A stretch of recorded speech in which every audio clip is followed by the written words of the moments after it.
I'd like to read for you the 3 poems that I read last night at Live Poets in Windsor. These are 3 poems about basically important women in my life. The first is for my mother, who asked me the title of this poem, and it became a line in the poem.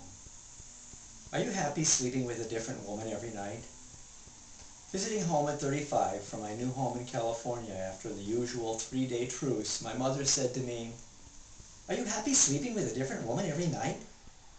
Flabbergasted, then amused, I struggled for a defense, a witty retort. I tried, "If I were sleeping with a different woman every night, of course I'd be happy." Then I tried, "You know I've never been happy. Even that couldn't make me happy, though I'm willing to try." Now, I'm married, 17 years with the same woman. It made my mother happy for her last few years. I was finally normal, though married at 49, not normal. To a bright, beautiful woman, different from anything I would have expected I deserved. I had a good job, home in the suburbs, money in the bank, my name in books and print, quite a while ago. Yes, I finally met a different woman to sleep with every night. It made both me and Mom ecstatic. Casting call. This was formerly entitled, "My Wife Has 50 Chairs." My wife has 50 chairs. I counted them the other day. 2 chaises, 3 couches, 4 sit around our dining table, used for infrequent dinner parties. We only ever sit in 2 at a time. Of course, this 50 includes my leather recliner lounger. I call it my rocket chair, though I go nowhere in it. Actually, that is its chief value. This chair is declared an essential possession, you know, like a national monument. Then there is the couch in the den, which supports my frequent afternoon naps, reading sessions, with His Eminence Lord Norton, the feline phenom, ensconced on my tummy. So this too is an essential object of function critical. But the 3 chairs in the master bedroom, placed as if judges may be seated to raise score placards for matrimonial love dances, are never used but to hold books and clothes.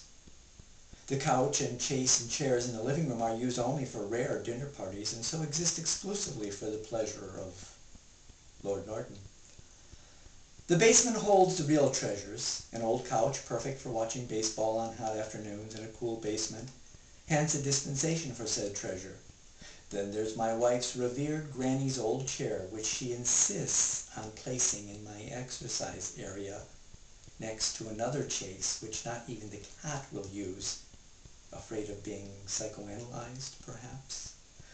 Finally, the prop room and staging area, where 10 or more chairs reside, stacked like hibernating animals or actors off stage waiting for their cue.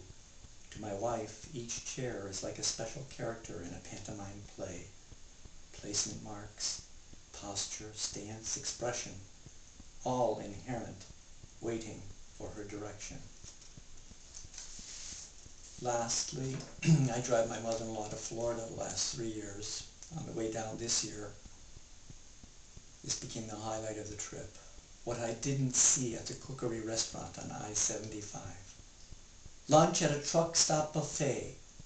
The 2 smoking truckers in the booth next to us stood up to leave, one with his back to us, his jacket hiked up above his lumbar region, leaving bare skin in view down to the crack peeking out just above his levitating jeans, being held up apparently only by God. Then he turned 3/4 to reveal his pregnant-like protuberance. I stopped breathing, fearing the miracle of God holding up his drawers was about to end. No sign of underpants. So praise the Lord truly, and the true miracle. He left without tripping over his trousers, still smoking.